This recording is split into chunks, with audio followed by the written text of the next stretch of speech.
વિકાસના વિવિધ પ્રકલ્પોના લોકાર્પણ અને ખાતમુહૂર્ત પ્રસંગે આપણી સૌની સાથે મંચ ઉપર ઉપસ્થિત ભરૂચ જિલ્લા પંચાયતના પ્રમુખ શ્રી મહેન્દ્રસિંહ વાંસદિયા, મારા સાથી ધારાસભ્ય શ્રી ઈશ્વરસિંહ પટેલ, રમેશભાઈ મિસ્ત્રી, અરુણસિંહ રાણા, શ્રી ડી.કે. સ્વામી, શ્રી રીતેશભાઈ વસાવા, ભરૂચ જિલ્લા ભાજપ પ્રમુખ શ્રી પ્રકાશભાઈ મોદી, કલેક્ટર શ્રી ગૌરાંગભાઈ મકવાણા, ડીડીઓ શ્રી યોગેશ કાપસે, અંકલેશ્વર નગરપાલિકાના પ્રમુખ શ્રીમતી લલિતાબેન રાજપુરોહિત, અંકલેશ્વર તાલુકા પંચાયતના પ્રમુખ શ્રીમતી પુષ્પાબેન પટેલ, પૂર્વ જિલ્લા ભાજપ પ્રમુખ શ્રી મારુતિસિંહ અડોદરિયા, ભરૂચ જિલ્લા ભાજપ મહામંત્રી શ્રી નિરલભાઈ પટેલ, શ્રી વિનોદભાઈ પટેલ, ભરૂચ જિલ્લા પ્રોજેક્ટ એડમિનિસ્ટ્રેશન શ્રી નિશાબેન, આરએનબીના chief engineer Shri CP Patel, આમંત્રિત સર્વે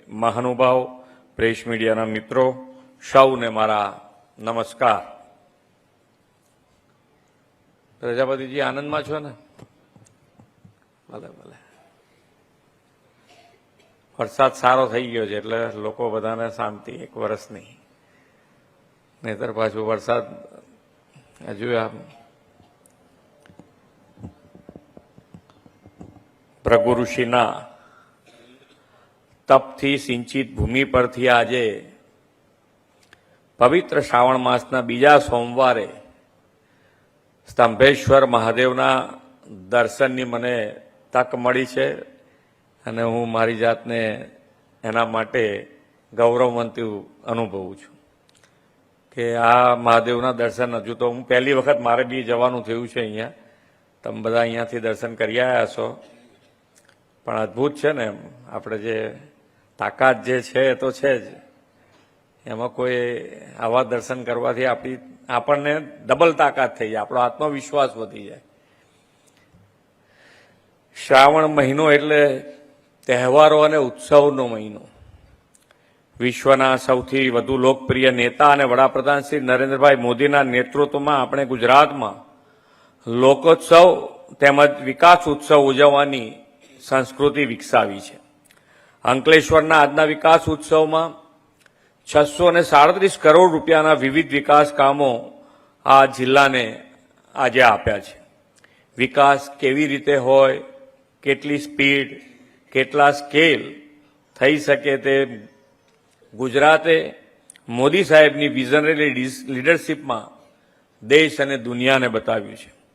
એક મજબૂત નેતૃત્વ મળે તો વિકાસની રાજનીતિથી કેવું પરિવર્તન આવી શકે તે સમગ્ર દેશે છેલ્લા 11 વર્ષમાં જોયું અને અનુભવ્યું છે. આદરણીય શ્રી નરેન્દ્રભાઈએ જીડીપીના દરેક સેક્ટરને સશક્ત કરવાના પગલાં લીધા છે. સ્થાનિક ઉત્પાદન વધે તે માટે આત્મનિર્ભર ભારતથી એમએસએમઈને મજબૂત કરવાનું કાર્ય કર્યું છે. Make in India, made for the world થી વિશ્વના ઉદ્યોગ માટે ભારતમાં ઉત્પાદનને વેગ આપ્યો છે. સેમિકન્ડક્ટર અને ઇલેક્ટ્રોનિક્સ જેવા ક્ષેત્રમાં ભારત વિશ્વમાં મહત્વના સ્થાને છે. ડિફેન્સમાં ઇમ્પોર્ટમાંથી એક્સપોર્ટર દેશ બન્યો છે. ગત નાણાકીય વર્ષમાં ભારતે 80 જેટલા દેશમાં ડિફેન્સની કરોડોની નિકાસ કરીને નવો રેકોર્ડ સર્જ્યો છે. વડાપ્રધાનશ્રીએ વિશ્વના અનેક દેશોમાં કોરોના વેક્સિન પહોંચાડીને કોરોના સામે રક્ષણ આપ્યું. કોરોના સામે રક્ષણ આપતી વેક્સિન રસી પણ અંકલેશ્વરમાં બની હતી. આદરણીય મોદી સાહેબના નેતૃત્વમાં દેશમાં અનેક ક્ષેત્રે રિફોર્મ થયા છે અને એ દરેક રિફોર્મ્સના કારણે આજે લોકોનો વિશ્વાસ પણ વધ્યો છે.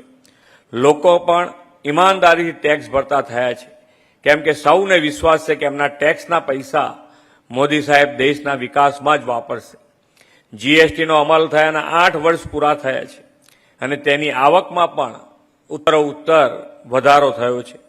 જુલાઈ માસમાં જીએસટીના આંકડાની વાત કરું તો દેશની જીએસટીની આવક 1.95 લાખ કરોડથી વધુની નોંધાઈ છે અને એ જ રીતે ગુજરાતમાં પણ જીએસટીની આવક, એસજીએસટીની આવક ગત વર્ષ કરતાં 15% વધારા સાથે 10,381 કરોડ રૂપિયાની આવક થઈ છે ગુજરાતને પણ. અને આ બધું જ કોઈ વેપારી અહીંયા બધા બેઠા હશે, ઘણા બધા વેપારી હશે, કોઈ વેપારી એમને ટેક્સ ભરે એમ લાગે જ તમને? અને પાછા કેટલા તો વકીલો છે આપણી પાસે કે કેવી રીતે ટેક્સમાં ક્યાં બાંધછોડ મળી શકે. વ્યવહારિક લેવી જોઈએ. એમાં આપણને સરકારે જેના ફાયદા આપ્યા છે, જેના માટે બનાવ્યા છે, એ ફાયદા લેવા બી જોઈએ. પણ બને એટલા પૈસા સરકારમાં ભરવાના થાય તો ક્યારે ભરે? કે ભાઈ આવકે થાય છે એ પ્રમાણે આપણો ધંધો ચાલે છે, ધંધાની સાથે રોજગારીઓ પણ એટલી મળે. આ બધા જ આંકડા જે નાની મોટી તમને બૂમો સાંભળવા મળતી હોય એની સામે કે ભાઈ આજે આટલી બધી આવક થતી હોય એટલે ઇન્ડસ્ટ્રીઝ એટલી ચાલે છે. ને ઇન્ડસ્ટ્રીઝ ચાલે ક્યારે? કે એને જોઈતી દરેક સુવિધા સરકાર પહોંચાડી રહી છે. પાણી જોઈતું હોય, લાઇટ જોઈતી હોય, રોડ રસ્તા જોઈતા હોય, એ બધી જ વ્યવસ્થા સરકાર પહોંચાડી રહી છે. પણ દરેક દેશ પોતપોતાનું જુએ તો આપણે પણ માનનીય વડાપ્રધાન શ્રીની હાકલ હમણાં જે કિસાન સન્માન નિધિનો ઉત્સવ મનાયો તારે એમણે હાકલ કરી છે કે વોકલ ફોર લોકલ.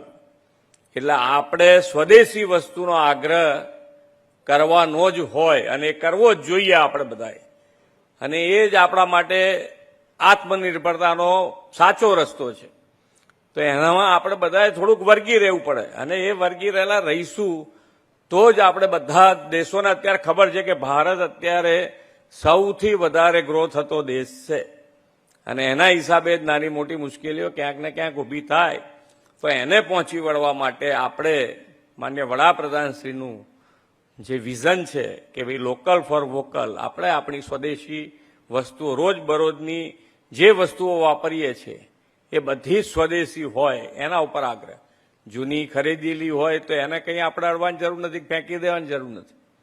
પણ હવે આપણે થોડુંક વધારે મજબૂતાઈથી આગળ વધવું હોય તો આ માટેનો એમનો આગ્રહ પણ છે અને દુરાગ્રહ પણ છે. તો આપણે પણ એનું 100% ધ્યાન રાખીશું. આઈટી અને સેવા ક્ષેત્રમાં ડિજિટલ ઇન્ડિયાના અભિયાનથી વિકાસની ગતિ તેજ થઈ છે. દેશનું અર્થતંત્ર વિશ્વમાં ઝડપથી ત્રીજા સ્થાન પર પહોંચશે તેવો સૌને વિશ્વાસ થઈ ગયો. બધાને વિશ્વાસ છે કે આપણે પહોંચવાના જ છીએ. ગુજરાત તો ભાગ્યશાળી છે કે આદરણીય શ્રી નરેન્દ્રભાઈ મોદીના નેતૃત્વનો 2.5 દાયકાથી લાભ મળી રહ્યો છે અને તેમણે ગુજરાતમાં વીજળી, પાણી, રોડ રસ્તા જેવા પાયાના ઇન્ફ્રાસ્ટ્રક્ચરની સાથે સામાજિક ઉત્થાન મજબૂત ઇમારત ઊભી કરી છે. એ દિશામાં ભરૂચ જિલ્લો પણ આગળ વધ્યો છે. આજે મળી રહેલા વિકાસ કાર્યોમાંથી 576 કરોડ રૂપિયાના વિકાસ કાર્યો તો રોડ કનેક્ટિવિટીના છે. આ ખૂબ સારા રોડો છે. એની વાત કરું હું તમને તો આમાં 400 કરોડ રૂપિયાના ખર્ચે 46 કિલોમીટરનો 4 લેન આમોદ, રોઝા, ટંકારિયા, મુલેરા રોડ છે. વડોદરા મુંબઈ એક્સપ્રેસ વેના વાહનો સીધા જ દહેજ જઈ શકે એના માટે આ રોડ 400 કરોડ રૂપિયાના ખર્ચે આપણે તૈયાર કરી રહ્યા છીએ. એની સાથે સાથે જે બીજો રોડ લીધો છે એ 42 કરોડ રૂપિયાના ખર્ચે 4 લેન બનાવવા જઈ રહ્યા છે. અંકલેશ્વર વાલિયા નેત્રંગ રોડ અને એ જ રીતે વાલિયા ઝઘડિયા રોડ પણ 60 કરોડના ખર્ચે બનાવવાના છે. એ બધા જ આજે ખાતમુહૂર્ત થયા છે.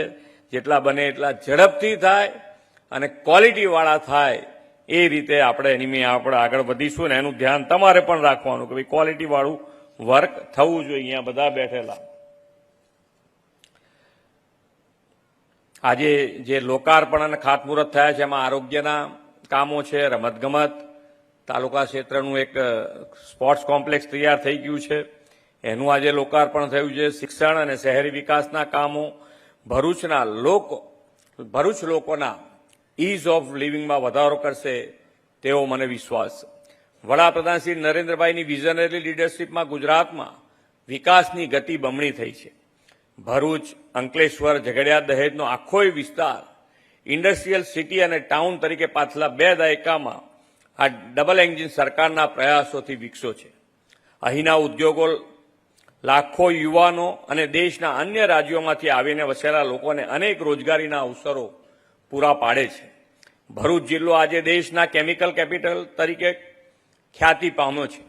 દહેજમાં દેશનો સૌથી મોટો PCPIR કાર્યરત થયો છે. જંબુસરમાં દેશનો પહેલો બલ્ક ડ્રગ પાર્ક આકાર લઈ રહ્યો છે અને દહેજમાં સૌથી મોટો એલએનજી ટર્મિનલનું પણ નિર્માણ થયું છે. આ